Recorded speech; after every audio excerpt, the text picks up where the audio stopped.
Iglesia Bautista Nueva Jerusalén, comprometidos con la verdad. La identidad cristiana o el ID, el Identity Document, como le dicen los gringos, esa palabra ID se está volviendo universal y significa su identificación. El ID del regenerado. Y me preguntó mi hijo Christopher la semana pasada, me mandó una de esas rectas a 110 millas que son prácticamente imposibles de batear, y me dijo: papi, ¿un cristiano puede ir al infierno? Se me complicó la respuesta así de rápido, ¿no? Y sin duda que la respuesta es que sí, que un cristiano puede ir al infierno. No hay duda de eso, pero un regenerado no. Y eso es lo que yo me propongo demostrar en esta mañana cuando hablo del ID, del regenerado, o la naturaleza, la identidad. Pude haberle puesto de muchas maneras a este sermón. Donde quiera que uno va a hacer cualquier actividad, le piden su cédula, su identidad, ¿verdad? Nadie puede entrar ni a escuela, ni a universidad, ni a trabajo, ni a instituciones. Nada, no se puede hacer nada. Al banco, cuando usted va al banco, lo primero que le piden es su identidad. En todos los lugares donde nos movemos en la cotidianidad necesitamos andar con nuestra identidad encima, porque si no se complica el asunto y fácilmente terminamos en la cárcel. Y mucho más esto es necesario cuando nosotros nos movemos de país a país, los que viajan. Eso es imprescindible, la identidad, sea en formato de pasaporte, o sea en formato de cédula, o en formato de lo que sea. De tal manera que cuando hablamos de identidad sabemos que estamos hablando de algo imprescindible en el vaivén de la vida cotidiana. Pero ¿ha pensado usted alguna vez cuál es la identidad del verdadero creyente, del regenerado? Porque cristianos hay por montones. De hecho, más de un tercio de la población mundial, de 7 billones de habitantes, se declaran cristianos. Pero si Cristo viniera hoy, en boca del afamado predicador Billy Graham, él piensa que 3 de cada 20 irían al cielo de los que se proclaman cristianos. Y mi amigo Whitman dice que 2 de cada 20 o 1 de cada 10 es su estimación. Y a mí no me pregunte, porque eso es un poquito más complicado, pero yo me voy con ellos en eso. Y puedo demostrarles que las escrituras, el códice o el código de normas divinas nos detallan este asunto con mucha claridad. Y si tú eres espiritual, debes estar interesado en esta mañana, en este asunto. Pues estamos hablando de cómo identificar. ¿Cuál es la identificación del ciudadano del reino de los cielos? Como le preguntó el joven rico al Señor, ¿verdad? Señor, ¿qué tengo que hacer para ser salvo? O como declara el Salmo 24, ¿quién subirá al monte santo? ¿Quién irá al lugar, a la presencia del Altísimo? Esa es una pregunta que debe interesarle al hombre y muy especialmente a aquel que cree o entiende que es regenerado. Esa pregunta de mi hijo Christopher es un poco difícil. Tuve que decirle que sí, pero hay que explicarle para que no vaya a formarse una idea rara de lo que es el cristianismo en su mente. Y antes de orar, yo quiero que usted vaya conmigo a Romanos capítulo 8, versículo 1, y vamos a estar en ese pasaje mayormente en esta mañana linda que el Señor concede, 4 de enero, domingo 4 de enero, año de nuestro Señor 2015, primer servicio de este año que hacemos en esta iglesia del Señor. Así que dice: ahora pues ninguna condenación hay para los que están en Cristo, como cantábamos, ¿verdad? Ya no hay condenación, ya no hay condenación para los que están en Cristo.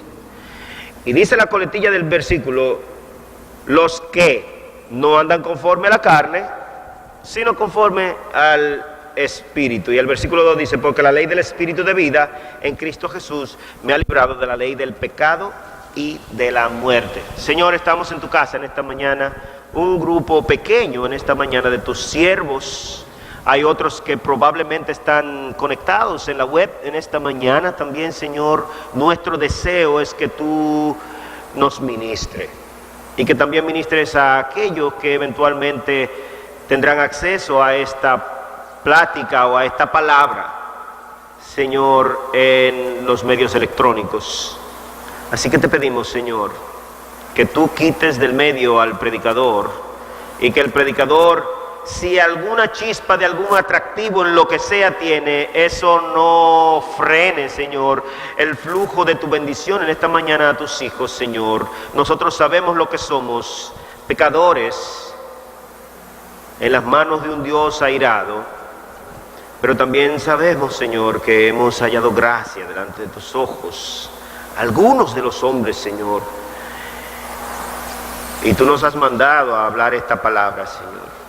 Y ay de nosotros, ay de mí, si no predicar el Evangelio, porque una necesidad me es impuesta. Así que te pido, Señor, que en esta mañana tú alimentes a tu pueblo y que tu nombre sea glorificado, Señor, en los méritos de Cristo. Amén.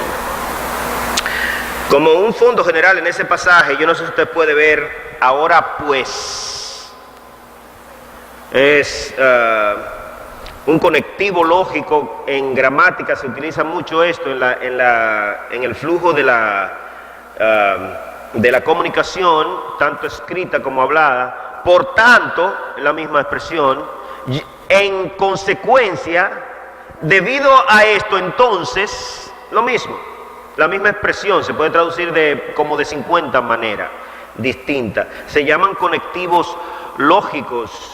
Y son partículas o cláusulas en el lenguaje que nos unen lo que se va a decir con lo que ya se dijo. Entonces, estamos aquí en la división que hicieran en el siglo XII de la era cristiana, entre el siglo VIII y el siglo XII, de nuestra Biblia, con capítulos y versículos, que cuando el escritor apostólico lo hizo, esto no tenía capítulos y versículos. Entonces, resulta un tanto complicado saber a qué porción en particular de lo antes dicho se refiere el apóstol cuando dice, ahora pues. Nosotros vamos a tomar el todo lo que había dicho antes. Por tanto, atendiendo a lo que ya le dije en los 7 capítulos anteriores, desen cuenta de esto: ninguna condenación hay para un grupo de personas, los que están en Cristo Jesús. Ajá, ¿y cómo yo puedo saber si estoy en Cristo Jesús? Bueno, que usted no anda según la carne, sino conforme al Espíritu. Y se resolvió el problema. Ya terminamos de predicar en esta mañana, pero déjeme decir, muy sencilla, la palabra de Dios es muy sencilla. La vida cristiana es súper sencilla. El camino que Dios ha trazado es súper sencillo. Yo se lo he dicho en otras ocasiones, no necesitamos ni ameritamos de una especialista con una tratando de averiguar, o alguien por allá metido en el monte intentando desencamar los entrañables misterios que están escondidos en algún lugar, para que un grupo de ineptos entiendan estas cosas, porque Dios lo hizo tan sencillo que dice, las escondió de los sabios y los entendidos, y las reveló a los niños, a los infantes, a los que apenas pueden discernir entre su mano derecha y su mano izquierda, de tal manera que este asunto es relativamente básico y sencillo. El entender los caminos de Dios solamente requiere de una cosa que es indispensable, que vamos a ver en el transcurso de esta mañana. Ahora pues,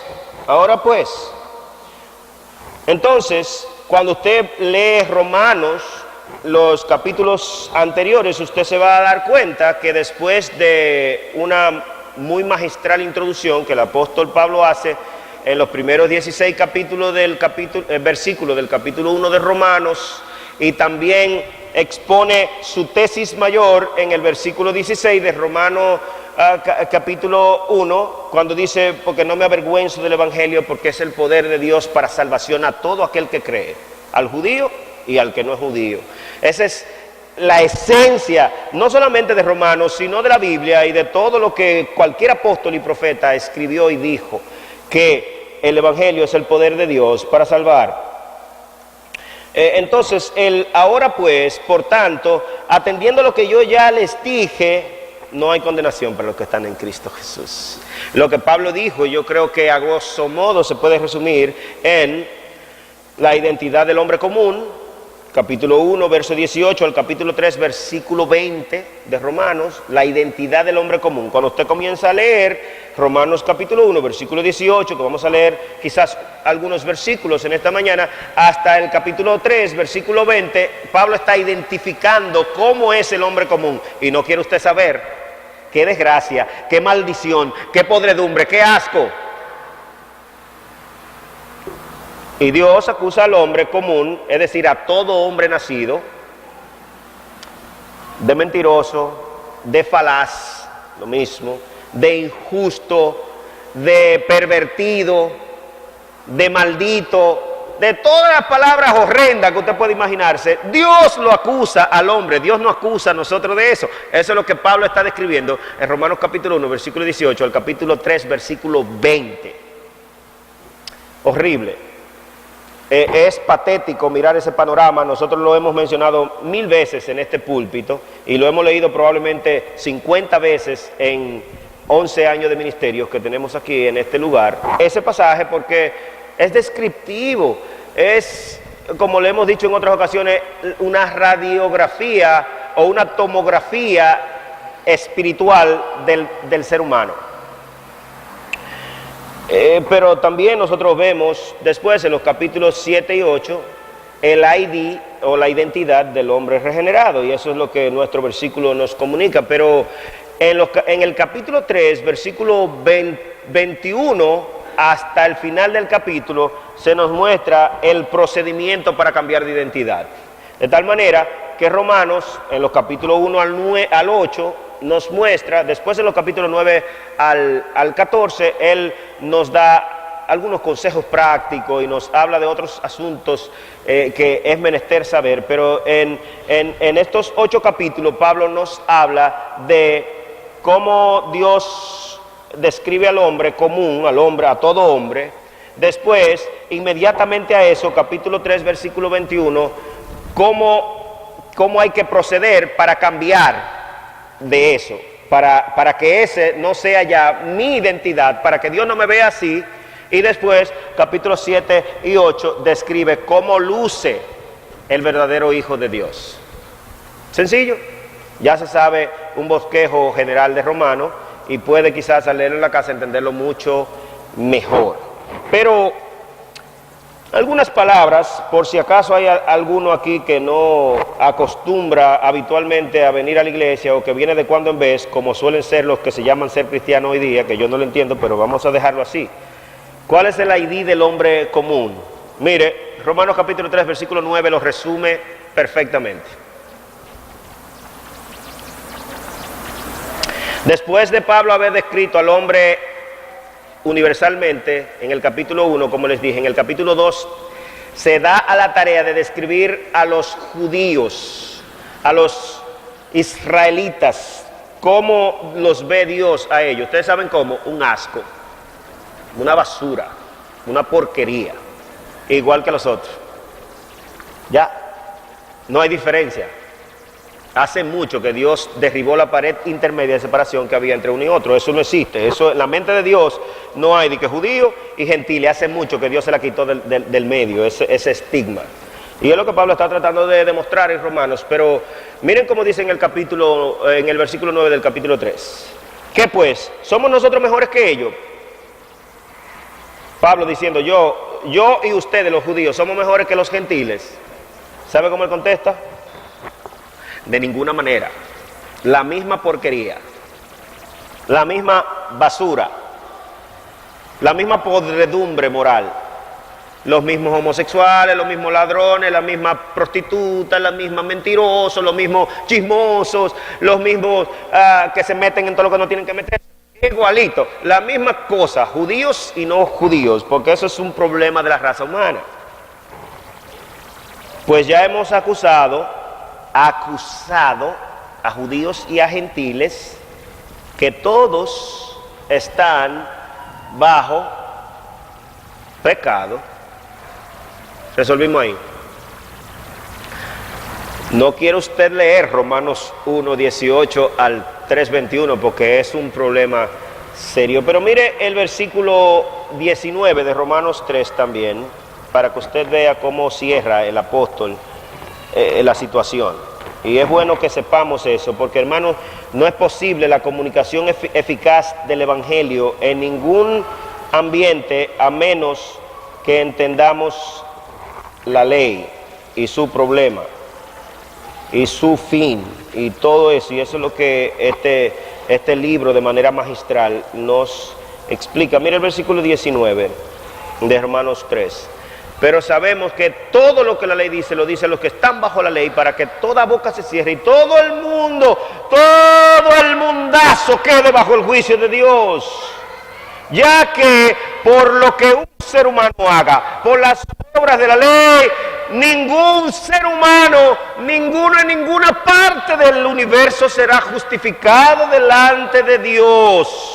Nunca, jamás, ya que por las obras de la ley, por ser bueno, por tratar de agradar a Dios haciendo esto, aquello, lo otro, ritos, etcétera, ningún ser humano será justificado delante de Él, porque por medio de la ley es el conocimiento del pecado. En otras palabras, toda la revelación de Dios del Antiguo Testamento está dada con un fin, con una finalidad exclusiva, y es que usted y yo sepamos, y cualquier hombre, nuestro problema. Yo no sé si usted ve una y otra vez, Dios le dice, como 100,000 veces al mismo grupo de yegüitas llamados los judíos, miren, así no. Otra vez lo hacían así. Miren, le mandaba otro profeta con una cara diferente. Así no, Dios va a hacer esto con ustedes. Otra vez. Miren que así no, otra vez. 1000 veces. Y no podían. Ese es el problema, esa es la desgracia. La sentencia, la esencia teológica de todo ello está en Génesis capítulo 2, versículo 17, cuando Dios le dice al hombre, el día que pecares, el día que comas, el día que desobedezcas, morirás. Génesis capítulo 2, versículo 17. Y por un hombre entró el pecado, nos recuerda Pablo, en 2 libros, en 1 Corintios capítulo 15, verso 21 y Romanos capítulo 5, 12, por un hombre, el primero de todo, entró el pecado, y por el pecado la muerte, y así la muerte pasó a todos los hombres. Por tal razón, todos pecaron. Una masa de pecadores es la raza humana. Hermanos, y no hay que ser súper sabiondo en este mundo para nosotros saber que la raza humana es un descalabro moral, una desgracia. El cuadro de la guerra nos lo pinta bien, el cuadro del divorcio nos lo pinta bien, el cuadro del abandono, los padres, los progenitores de los hijos en casi toda la cultura del mundo no tienen nada que ver con ellos y se lo dejan o al gobierno o a un Juan de los Palotes que críe a aquellos que ellos trajeron al mundo. Eso es una cosa increíble. Es un cuadro negro y oscuro en el cual yo no puedo ver nada que no sea negro. Si a mí me pidieran como artista, que no lo soy, pero bueno, eso lo puedo pintar, que pintara un cuadro de la raza humana, usted pone un cuadro bien negro, en negro, completamente negro, el color que le gusta a JP. Ya, él se viste de cómo luce la raza humana, de negro, resuelto. De tal manera que el color de algunos los delata, ¿verdad? Y los blanquitos intentan esconder su negrura interna con el color, pero están vestidos de negro.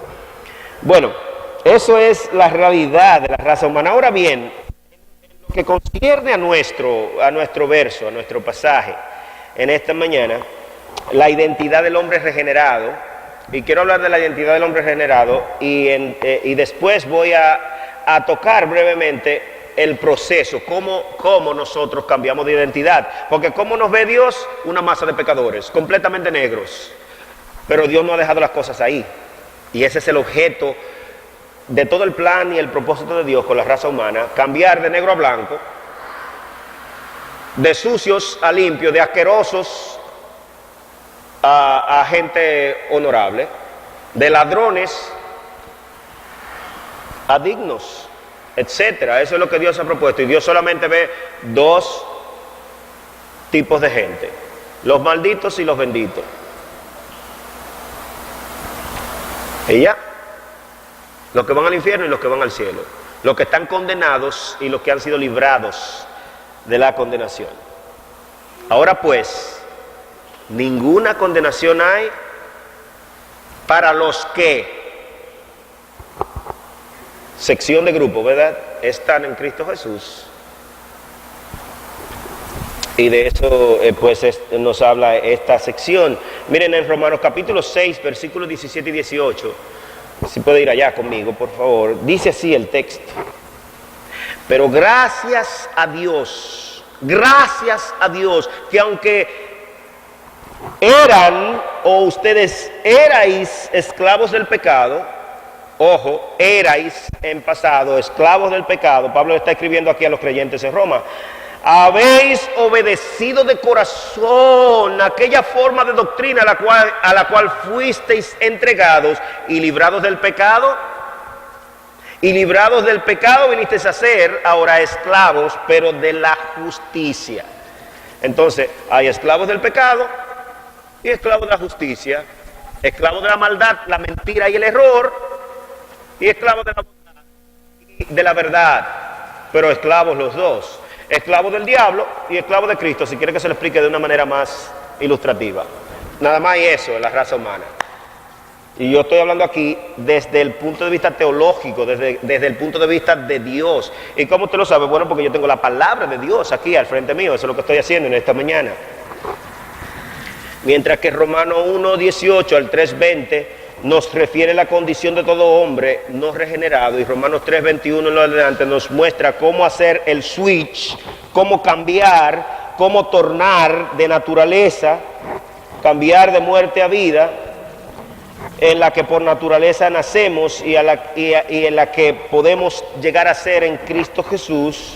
El resto del libro, capítulo 4 en adelante, nos ilustra y modela cómo luce la persona regenerada, cómo luce la persona justificada. Nuestro texto de hoy evoca lo que es un verdadero regenerado, a saber, es alguien que ha escapado de toda condenación, según nuestro texto, y ha pasado de muerte a vida, lo cual se hace evidente en sus acciones, es decir, que no anda según la carne, sino conforme al Espíritu.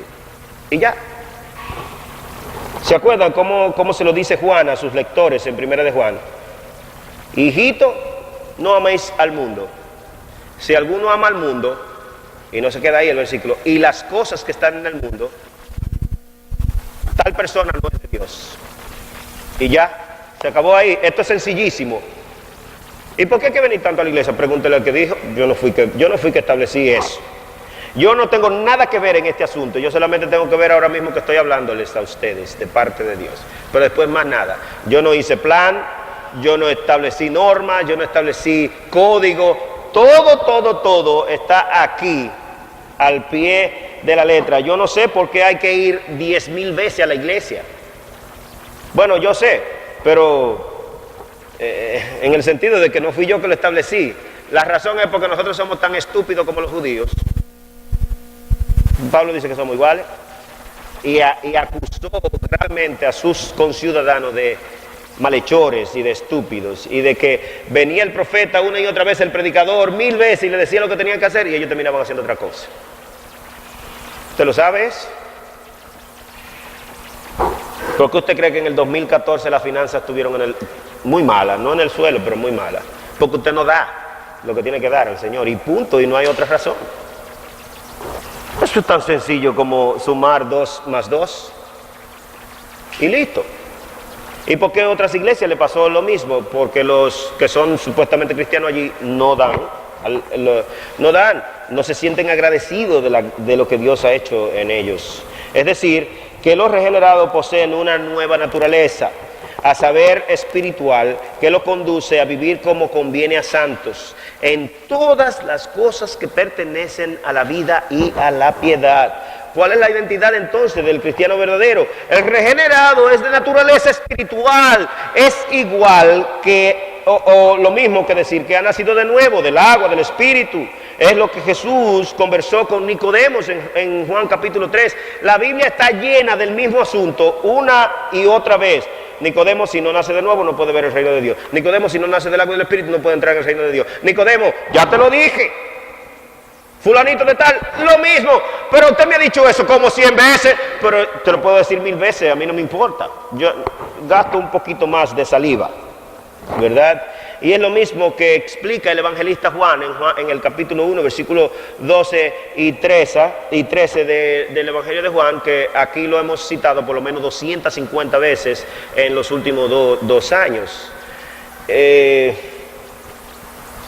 A los suyos vienen, los suyos no les recibieron, pero a todos los que les recibieron, les dio el derecho de ser hechos hijos de Dios. A los que les recibieron les dio el derecho de ser hechos hijos de Dios. Como explicaba Miguel en una exposición que vi de él hace un par de días, si le dio el derecho de ser hecho hijo de Dios, porque no era. Sencillo, eso es ABC en la comunicación, ¿verdad? Les dio el derecho de ser hechos hijos de Dios, pero describe después en el versículo 13, los cuales, es decir, los que son hechos hijos de Dios, no nacen ni de carne, ni de sangre, ni de deseo de hombre. Deseo sexual, deseo sanguíneo o consanguinidad o materia, no tiene nada que ver con eso. Son hijos o engendros de Dios en el Espíritu. ¿Cómo saber si nuestra naturaleza es espiritual? Hay algunos distintivos que hablan de la naturaleza espiritual. Nuestro texto dice claramente: los que no andan según la carne, sino según el Espíritu. Pero espérese, pastor, usted sabe como teólogo que esa parte B del versículo 1 de Romanos 8 es espúrea, es decir, que no es inspirada originalmente en los textos que sabemos, es decir, que alguien lo añadió eventualmente en la traducción de la Biblia. Y es verdad, pero es lo mismo que dice el versículo 4, y entonces ¿qué importa? Lo mismo que dice el versículo 4. Exactamente lo mismo. Entonces lo que hizo el copista fue que parece que se le adelantó la vista y copió el versículo 4 pegado al versículo 1 y después lo volvió a copiar. No hay problema con eso, eso no es un problema. A mí no me molesta eso, porque los seres humanos en nuestra actividad podemos cometer ese tipo de falta, ¿no? Y no cambia en nada, la verdad. Claramente nuestro texto establece un distintivo externo para saber cómo anda nuestra condición interna. Ninguna condenación hay para los que están en Cristo Jesús. ¿Cómo yo sé que estoy en Cristo Jesús? Bueno, porque andas según el Espíritu y no según la carne. Porque no andas en las cosas de este mundo, no lo procuras. No vives para el mundo, tú trabajas para ti. Tú no haces lo que haces, tú no estás... tú no te casas simplemente por satisfacer un deseo, una necesidad, sino porque quieres honrar a Cristo.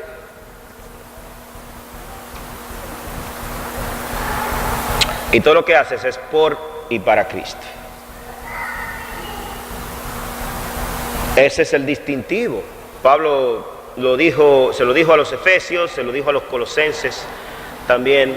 Le dijo que todo lo que hagamos, sea de palabra o de obra, sea que comamos o sea que bebamos o que hagamos cualquier otra cosa, ¿para quién debemos hacerlo?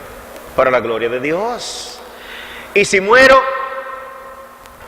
para Cristo, y si vivo, para Cristo. A los filipenses, ese es el pregón unánime en la palabra de Dios. No buscamos nunca un parecer o un distintivo físico en este asunto, porque podemos estar engañados. La nueva naturaleza, la regeneración es espiritual. La vida cristiana se forja ante todo en el entendimiento. Es una realidad interior, en el entendimiento, como explica Pablo en Romanos capítulo 12, aquí mismo en este libro, pero es una realidad interior. Aquí adentro eres tú que sabes y te puedes convencer, nadie te puede ayudar en esto, que aunque tienes sus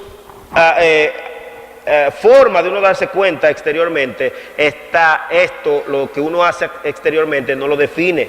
Algunos quieren forzar el parecer y se visten de cilicio, demudan su rostro, se mudan en un monasterio, se van a la montaña, se vuelven ermitaños, otros evitan el matrimonio, otros hacen dieta, guardan días, etcétera, etcétera, para aparentar, para allantar. A Dios no lo puede allantar nadie, eso es una ridiculez.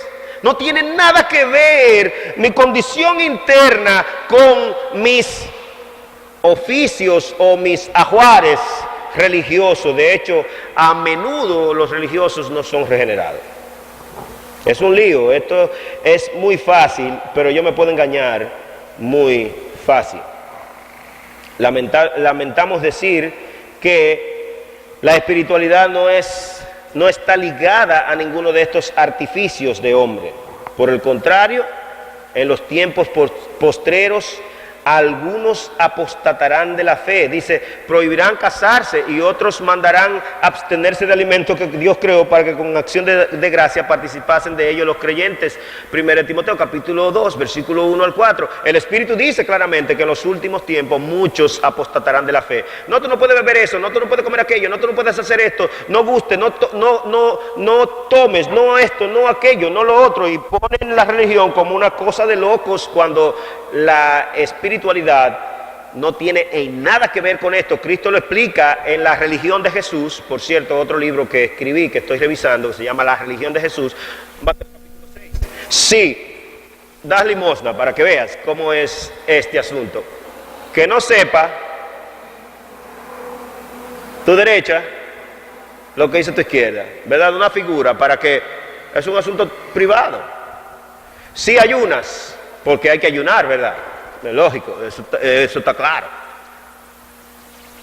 ¿Por qué hay que ayunar, pastor? Yo no sé. No sé.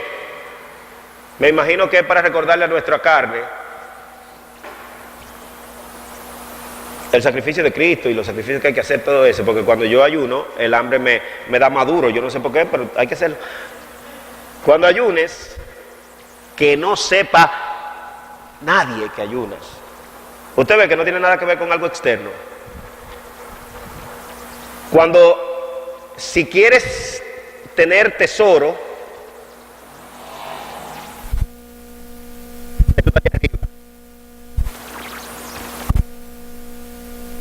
en el banco del cielo.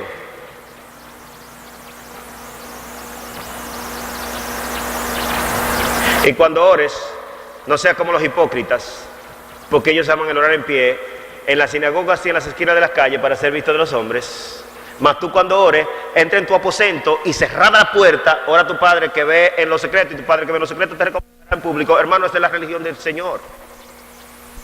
Nada que ver con la cara pintada, con posturas, con atuendos, con comida o bebida. Coma hasta veneno si usted quiere. Eso no tiene nada que ver con esto. Ah, pastor, coma lo que usted quiera. Puerco, algunos dicen que puerco es veneno. Coma, mire, lo que a usted le gusta, cómaselo. Porque su espiritualidad no tiene nada que ver con lo externo. La regeneración y la vida espiritual, la nueva identidad del regenerado no tiene nada que ver con estas cosas. Claro, los musulmanes piensan que si no andan como con 25 lienzos guindando encima, ellos desagradan a Alá. Oiga cómo es. Por eso ese atuendo de los árabes es porque en las regiones desérticas hay mucho flujo de arena, de polvo, y es menester tener todo tapado. Pero si ellos vienen al centro del Cibao, aquí, ellos usan su cosa. ¿Ustedes saben por qué? Porque ellos convirtieron un atuendo que por generaciones ancestrales se ha usado en una moda religiosa. Locos. Esa gente no entiende estas cosas. Y muchos que se llaman cristianos no entienden esto tampoco. No entienden nada de esto. ¿Verdad? Pablo es claro con nosotros, por ejemplo, con relación a la comida. Lo sacrificado a los ídolos, no te lo comas, ¿verdad? ¿Tú sabes lo que dice Pablo? Cómaselo, ¿cuál es el problema? ¿Qué es un ídolo? Usted que tiene problema en la cabeza, si usted cree que un ídolo es algo, cómase el puerco ese, si usted quiere, usted no se va a morir con eso. Ahora bien, si hay un hermano con la conciencia débil, entonces usted se abstiene. No, pastor, mire, que yo como cristiano no debo beber alcohol, ni vino, ni nada de eso. Son sus problemas, a mí no me diga eso. ¿Y usted bebe? De vez en cuando. Me bebo un vaso de vino, lo que sea. A mí no me importa, porque eso nada tiene que ver. De hecho, la Biblia es contraria a esa mentalidad religiosa y estúpida que engaña a millones. La espiritualidad es en el interior del hombre. La espiritualidad tiene que ver con el entendimiento. Somos nosotros que en 3 áreas principales nos engañamos a nosotros mismos y después queremos vestir por fuera una religiosidad. Hermano, el Señor le va a juzgar en 3 áreas fundamentales. 3 áreas fundamentales. Las otras están ligadas a ello. Le va a juzgar en su sexualidad. Dios tiene definido y trazada la línea y no tiene desvío. Si usted se sale de ese asunto, usted a los fornicarios y a los adúlteros los juzgará Dios. Eso incluye patos, guinea, de todo. Honroso sea en todo el matrimonio el hecho sin mancilla. Hermanos, esa es la manera como acuérdense que, bueno, nuestra época ha cambiado mucho, pero la sexualidad suele ser íntima, ¿verdad? Por eso le estoy diciendo que esto no tiene nada que ver con cosas, apariencias. La sexualidad suele ser íntima. Entonces, lo que Dios ha dicho es honroso, honorable, precioso sea en todos el matrimonio y la intimidad sexual, el lecho, la cama, sin mancilla. Y el que mancilla la carne, a ese lo juzgará Dios. Entonces dice, pero ¿cómo que lo juzgará Dios? Lo juzgará Dios aquí y ahora. Y también después, le toca su chin. Pero estamos en esto de ahora. La sexualidad, número 2, su tiempo, cómo invierte su tiempo. Y vamos como usted invierte su tiempo, se muestra claramente si Cristo es su Señor o no. Si su tiempo no tiene secciones periódicas establecidas para la adoración privada y pública a Dios, entonces Cristo no es su Señor y usted no va al cielo, usted es un condenado como cualquier otro. Eso no tiene sentido, ser ni que cristiano y no dedicarle el tiempo mínimo por lo menos a Dios. Deme número, búsquele usted el número. Y una tercera cosa en la que Dios va a juzgarle o va a mostrarle con clarividencia que usted no tenía nada que ver con él, es sus recursos, sus bienes, sus posesiones. Y fue lo que el Señor le explicó muchas veces. En el Evangelio de Lucas hay como 14 pasajes que explican yo y el dinero. Está el joven rico, está el rico y Lázaro, está la parábola de la moneda perdida, la parábola del rico insensato, etcétera. Por alguna razón el Señor quiso explicarnos con lujo de detalles ese asunto, hermanos. Y si usted de sus recursos no le dedica a Dios, casi le puedo jurar que usted va para el infierno. Tan sencillo como eso. Y no tengo tiempo de explicarlo, ni lo voy a explicar. Búsquelo usted en la Biblia si usted quiere. La Biblia habla de recursos y de dinero por lo menos en un 25 a un 30% de todo su conglomerado. ¿Por qué razón? Yo no sé, lo mismo. Y de lo que más habla es de relaciones sexuales íntimas. De eso que la Biblia más habla más de eso que de Jesucristo, en el sentido expreso de la palabra, ¿no? Porque claramente la Biblia es un tratado de Jesucristo. De tal manera que hay esos tres renglones que nos describen con sensatez y con claridad cómo yo puedo evaluar si soy regenerado o no.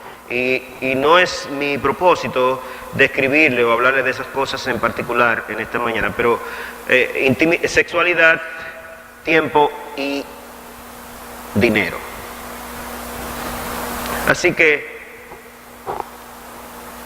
sigue la lista de cosas que hacen los hombres para tratar de camuflajear lo que son con la religiosidad. Los judíos, los adventistas, los testigos de Jehová, muchos pentecostales, algunos ortodoxos, católicos, evangélicos de toda clase, quieren camuflajear su espiritualidad, pero en su intimidad, en su entendimiento, son pervertidos. ¿En qué molesta a Dios, por ejemplo, una transfusión sanguínea para salvar una vida? Si Dios es un fan de la vida, si pudiéramos decirlo de esa manera, o un trasplante de un órgano o un miembro en pro de la vida, y los testigos de Jehová están opuestos a esto, y otras religiones también tienen asuntos parecidos. ¿En qué molesta eso a Dios? Yo quiero que alguien me lo explique, y cómo podría explicármelo en las Sagradas Escrituras. ¿Qué más da si el pollo le dieron un golpe de espalda para matarlo, o si le cortaron el cuello para desangrarlo? Que tiene que cómaselo como quiera. Olvídese de eso. Que todo lo que entra por aquí, Cristo fue claro. ¿A dónde va? A la letrina. Cristo dijo eso así mismo, como usted lo está oyendo. Esa es la regla de Cristo, de cómo saber lo que puedo comer. De todo. De todo. Si usted no quiere comer esto, aquello, por asuntos personales, usted no se lo come, pero no venga usted a decir, no, porque en el libro de qué sé yo quién dice tal cosa. No, amigo, no. Olvídese de eso. Coma lo que usted quiera y olvídese de eso y no lleve cargo de conciencia. El único cargo de conciencia que nos muestra Romanos capítulo 14 cuando comemos es: por yo estar comiendo esto, le soy piedra de tropiezo al hermano que es débil. Que es débil. Usted es fuerte y sabe que la Biblia, Dios enseña claramente que usted puede comer pico de gallo. Pero aquel, ay, pero mira, es que yo no sé, él es débil. Entonces, por amor a ese hermanito o a esa hermanita, delante de él no se lo coma, cómaselo por allá. Es delante de él, no es que no coma, es delante de él el problema. Para que usted no le sea de piedra de tropiezo, por amor al hermano, ¿verdad? Ah, pastor, ¿usted se atrevería a beberse una cerveza? Excúseme, pero yo sí. Si usted quiere, no se la beba usted. No me la bebo, yo no bebo. Que se sepa, yo no bebo. Pero yo no tendría ningún problema en jartármela. No, yo trabajé en la cervecería, siendo cristiano, trabajé un tiempo y me ganaba los cuartos de mantener mi casa. Ah, yo puedo trabajar ahí, pero... Hermano, olvídese de eso. Eso no es un problema, se lo puedo jurar. Y está ahí en la Biblia, yo se lo puedo buscar. Se lo puedo buscar. La palabra sidra en las Escrituras es cerveza. Originalmente cerveza, y le está hablando un experto en eso, pero no quiero demostrar esos asuntos. Vaya y búsquelo para que usted vea. Así que, y le estoy diciendo, yo no bebo. Bueno, de vez en cuando me bebo una Lobo en Brau que tiene 4 veces más alcohol que una Presidente. 4 veces más. Yo trabajé en la cervecería, yo sé lo que le estoy hablando. ¡Ay, pero! Deje su estupidez. La espiritualidad no se mide por las cosas externas. ¿Por qué usted no bebe, pastor? Porque hay un montón de hermanos que piensan que eso está mal y que es pecado. Pues yo les respeto su cosa y no bebo ni en privado ni en... Porque si tengo una en la nevera de mi casa y viene el hermanito que entiende que no... Entonces le voy a hacer de piedra de tropiezo, así que decidí no beberla y resuelto el problema.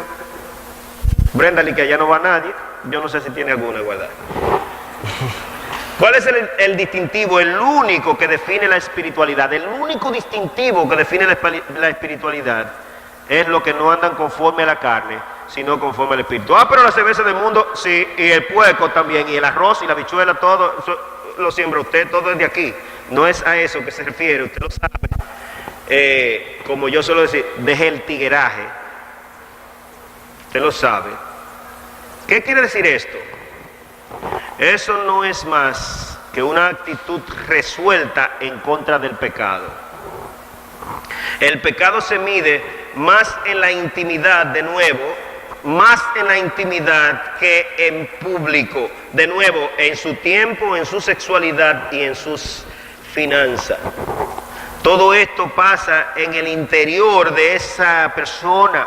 No se trata de ritos huecos que no pueden nunca contribuir a la verdadera piedad. Mateo 6 es un recuento extraordinario de cómo luce la verdadera piedad, como les dije ahorita. Santiago capítulo 1, verso 24 nos recuerda que la religión pura e inmaculada es aquella que da de comer a las viudas y visita a los huérfanos en tribulaciones y se guarda sin mancha del mundo. No tiene nada que ver con lo que los hombres establecen. No tiene nada que ver. Nosotros a menudo invalidamos los mandamientos de Dios con las tradiciones de los hombres. Qué problema, ¿no? Qué desgracia. Aunque la verdadera religión ejecuta ciertos rituales, nunca basa la piedad en rito alguno.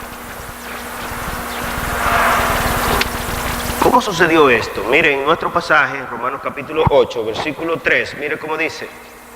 Porque lo que era imposible, note esa expresión, lo que era imposible para la ley, por cuanto era débil por la carne, Dios enviando a su Hijo en semejanza de carne de pecado, y a causa del pecado condenó el pecado en la carne, en su propio cuerpo. Él mismo fue que se puso allí y se puso como el receptor de la desgracia, de la ira de los hombres y de Satanás, y condenó el pecado en su propio cuerpo, para que la justicia de la ley se cumpliese en nosotros, en ti y en mí, que no andamos, míralo ahí, versículo 4, conforme a la carne, sino conforme al Espíritu. En esos son verdaderamente los hijos de Dios, los regenerados, los que no andamos conforme a la carne, sino conforme al Espíritu. Porque los que son de la carne piensan las cosas de la carne, pero los que son del Espíritu las cosas del Espíritu. Lo que era imposible, Dios lo hizo posible. Señor, eso es imposible para el hombre. ¿Se acuerdan? En la conversación de Jesús con el joven rico, después que el joven se va triste porque tenía muchos bienes y no quería dárselo a Dios. Igual que a veces lo que usted tiene es 2 cortinas sucias y no quiere dársela a Dios. Este tipo tenía cuarto por un tubo y no quería dárselo a Dios. Y punto, no quería hacer la obra de Dios con él. Y no, mire, usted loco. Mi abuelo, mi bisabuelo, mi tatarabuelo trabajó como un animal y yo aquí tengo todo eso. ¿Y cómo tú me dices a mí que le dé eso a los pobres? Entonces, al ver esto, los discípulos dijeron, guay, al ver la demanda de Dios a este joven.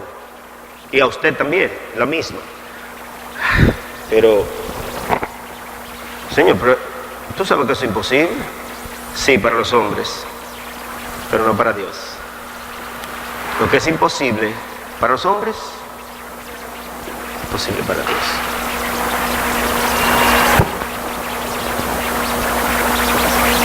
Es decir, porque la ley del Espíritu de vida en Cristo Jesús me ha librado de la ley del pecado y de la muerte. Gloria a Dios. La ley del Espíritu de vida me ha librado de la ley del pecado y de la muerte. Es decir, se trata de un asunto espiritual. Eso es lo que Jesús le dijo a Nicodemo una y otra vez, que ya lo hemos mencionado aquí. El ID, la identidad del regenerado, se distingue, pero no es físico, es espiritual. No tiene nada que ver con lo visible, ni con ropa, ni con comida, ni con bebida, ni con apariencia. Todo es espiritual. En Romanos capítulo 4 se nos muestra el ejemplo de Abraham. Le invito a leerlo en la casa para que usted vea entonces cómo luce un verdadero regenerado. Un hombre de Dios que dice que creyó a Dios y nunca dudó, ni siquiera contra esperanza. Es decir, cuando ya tenía 90 años y Dios no le había cumplido, ya el tipo sabía que estaba del otro lado, casi muerto, él como quiera seguía creyendo al pie de la letra que Dios le iba a dar una descendencia enorme. Hay que tener al Espíritu metido en nosotros y negarnos a nosotros y abandonarnos a nosotros para uno tener esa convicción. Y saben que ha sido común esa convicción a todos los creyentes de toda la historia. Hebreos capítulo 11 nos da un esbozo de ello, porque todos ellos murieron sin haber recibido lo que se les prometió, dice el escritor allí. No recibieron la promesa, pero murieron creyendo que la recibirían. Y no estaban buscando una Jerusalén como la Jerusalén celestial. Estaban puestos los ojos en Jesús. Ellos estaban buscando una nueva Jerusalén, la ciudad de Dios. Y para cerrar en esta mañana, yo quiero mostrarle cómo nos muestra el apóstol el proceso de cómo cambiamos a nosotros. Miren,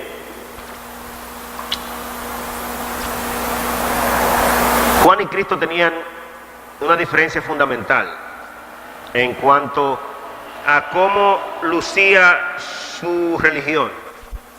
Mientras que Juan ni comía ni bebía de nada, solamente miel y langosta silvestre. Eso era lo que Juan comía.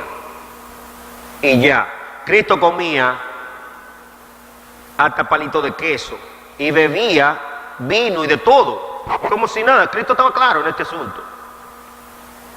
Y porque Juan era así, dijeron, demonios tiene. Y porque Cristo era así, le decían, este sí es comilón y bebedor. La gente está loca. No se preocupe por eso. Absténgase de beber o comer algo cuando usted le va a hacer de piedra de tropiezo a otro. Si no, olvídese de eso. Tiene una cosa que ver con la otra. ¿Cómo yo cambio de esa condición patética a esta condición de vida que nos muestra nuestro pasaje? Ahora pues ninguna condenación hay para los que están en Cristo Jesús, los que no andan según la carne, sino según el Espíritu. Mire en Romanos capítulo 3, verso 21. Pero ahora, aparte de la ley, se ha manifestado la justicia de Dios, manifestada por la ley y por los profetas. La justicia de Dios por medio de la fe en Jesucristo, para todos los que creen en Él, porque no hay diferencia, por cuanto todos pecaron y están destituidos de la gloria de Dios, siendo justificados gratuitamente por su gracia, mediante la redención que es en Cristo Jesús, a quien Dios puso como propiciación por medio de la fe en su sangre, para manifestar su justicia a causa de haber pasado por alto en su paciencia los pecados pasados, con la mira de manifestar en este tiempo su justicia, a fin de que Él sea el justo y el que justifica al que es de la fe, al que es de la fe de Jesús. ¿Dónde pues está la jactancia? Queda excluida. ¿Por cuál ley? ¿Por la de las obras? No, sino por la ley de la fe. Concluimos pues que el hombre es justificado por la fe sin necesidad de hacer nada. ¿Es Dios solamente Dios de los judíos? No, es también Dios de los gentiles. Ciertamente también es de los gentiles, porque Dios es el uno y Dios es uno y el que justifica por la fe a los de la circuncisión, es decir, a los judíos, y por medio de la fe a los que son de la incircuncisión, es decir, al resto de la gente. Luego, por la fe invalidamos la ley en ninguna manera, sino que confirmamos la ley. La ley lo que dice es que no hay forma de que un ser humano se pueda llegar a Dios por lo que hace. No hay forma, imposible. Necesita un milagro. Necesita un milagro. En esencia, todo ser humano, sin excepción alguna, aparte de Jesucristo, nace indefectiblemente sujeto a la ley del pecado, muerto, al derrotero, al infierno. Mire lo que dice este texto, comienza diciendo pero, el famoso pero, ¿verdad? Pero, ahora, ese ahora implica en el nuevo pacto. Después que Cristo vino,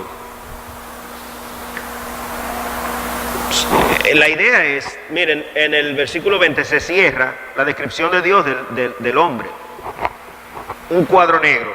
Pero ahora, aparte de la ley, sin tener nada que ver con la ley, se ha manifestado la justicia de Dios, es decir, la forma como Dios permanece siendo justo, santo y bueno,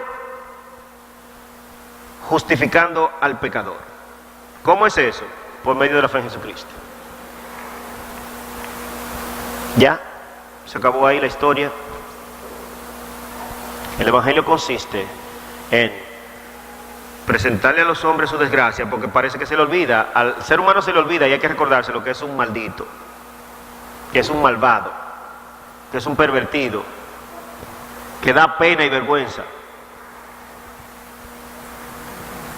Y hay que recordárselo. Entonces, el Evangelio viene y te dice, mira, eso no es nuevo, yo lo dije en la ley. En la ley yo le dije a ustedes que ustedes tenían que amar a Dios sobre todas las cosas, al prójimo como a ti mismo. 50.000 cosas les dije y nadie lo ha podido guardar. Eso claramente demuestra tu problema. Así que, ahora, aparte de la ley, se ha manifestado la justicia de Dios, la manera como Dios justifica al impío y cómo él permanece siendo justo. ¿Cómo? Por medio de la fe en Jesucristo. Concluimos pues que el hombre es justificado por la fe, sin más nada, solamente la fe en Jesucristo. Se ha manifestado la justicia de Dios por medio de la fe en Jesucristo para todos los que creen en Él, porque no hay diferencia, sea judío, sea de a donde sea, cualquiera que crea, ese entonces será salvo. No hay otro nombre bajo el cielo, y no hay otra forma de llegar a Dios. Aleluya, qué bendición, qué dicha, qué bienaventuranza. He aquí el bendito proceso de redención. ¿Cómo entonces, cómo sucede, cómo uno cambia de identidad delante de Dios? Es a través de la fe en Jesucristo, ya que no hay justo ni uno, ya que todos somos mentirosos, desgraciados, malditos, pervertidos. Eso es lo que dice Romanos, ahí en Romanos capítulo 3. Yo simplemente lo estoy repitiendo una y otra vez para que usted se acuerde que eso es lo que Dios ve del hombre, sin excepción alguna entre los hombres, y ya que por ello estamos desterrados de la gloria de Dios, es decir, simplemente condenados, agradó a Dios salvar a los creyentes por esta locura de la predicación del Evangelio de nuestro Señor Jesucristo. Alabado y bendito sea el Señor por los siglos de los siglos. Y ya, ¿es usted un creyente? ¿Es usted un regenerado? Usted cree en Jesús, le acepta como el unigénito Hijo de Dios, quien es Señor y Rey del universo, lo acepta como el gobernante y dueño suyo de su vida. Usted es justificado, usted es salvo, usted es regenerado, su identidad ha cambiado automáticamente. Este es momento de examinarnos. Ahora, piensa, y tú que nos ves por la web también, este es el momento de examen de nosotros mismos, a ver si andamos en la fe. Pablo dijo, examinaos a vosotros mismos a ver si andáis en la fe. ¿Andas en el Espíritu? O ciertamente los asuntos carnales son tu atrayente. Es decir, Jesucristo es tu dueño y tu Señor y tu amo y tu soberano y tu Rey y todo. Y tú estás dispuesto a en el instante dejar cualquier cosa de esta vida, hasta tu esposo por Cristo o tu esposa. Pregúntatelo, porque si no hay problema. Cualquiera que amare, hermano, hermana, casa, lo que sea, más que a mí, no es digno de mí. Es Cristo el dueño tuyo, es Él el que dicta las pautas en tu vida, en tu mente, en tu corazón. Es Él tu amo, es Él tu soberano. Pregúntate eso, porque eso es lo único que define ciertamente si tú eres espiritual o no eres espiritual. Yo creo que la medida de evaluar, otra vez, les repito, nuestra espiritualidad se define en nuestra sexualidad, en nuestro tiempo y en nuestro dinero. Distinguido, si tus placeres no son para la honra de Cristo, si tu tiempo no es para la honra de Cristo, si tu dinero no es para la honra de Cristo, con tus ofrendas, tus diezmos, tus limosnas, tus gastos misioneros dentro de tus posibilidades cotidianas, etcétera, etcétera, entonces Cristo no es tu Señor. Por eso que todo lo que hagamos, sea de palabra o de obra, sea que comamos o bebamos, vivamos o muramos, cualquier otra cosa, hagámoslo para la gloria de Dios. Para la gloria de Dios. Hermano, el fin principal de todo ser humano es glorificar a Cristo. Así que lo que tú tienes, Dedícaselo a Cristo. Dáselo a Cristo. No lo cojas para ti. En nuestro recurso, alguien que se opone al diezmo es un morboso. Él no entiende estas cosas. El diezmo no es un asunto rígido que tú tienes que practicar, sino que es un referente del mínimo que tú deberías dar a Dios. ¿Tú sabes cuánto le damos al gobierno de nuestros impuestos? En comunicación un 25%, en gasolina un 200% y en el resto de las cosas más de un 18%. Y a Cristo, para la obra de Dios, te retraes para dar un mínimo referente de lo que ganas. Oye, quédate por ahí. Vive tu vida por ahí. Tú no entiendes estas cosas. Eso da pena y vergüenza. El Señor, a Cristo, para la obra de Cristo, entrégate completo. No solamente de un diezmo de esto, de aquello, entrégale tu vida y tu tiempo, porque Él lo amerita. Él es el Señor, Él es el Rey de Reyes. Y concluimos con estas palabras extraordinarias del apóstol Pedro, que dijo más: el Dios de toda gracia, que nos llamó con gloria eterna en Jesucristo, después que haya padecido un poco de tiempo, Él mismo os perfeccione, os establezca. Oigan, os perfeccione, os afirme, os establezca y fortalezca. A Él sea la gloria y el imperio por los siglos de los siglos. Nos hemos de sentar a la mesa con el Señor en esta mañana para cerrar nuestro servicio. Somos pocos, pero yo no tengo que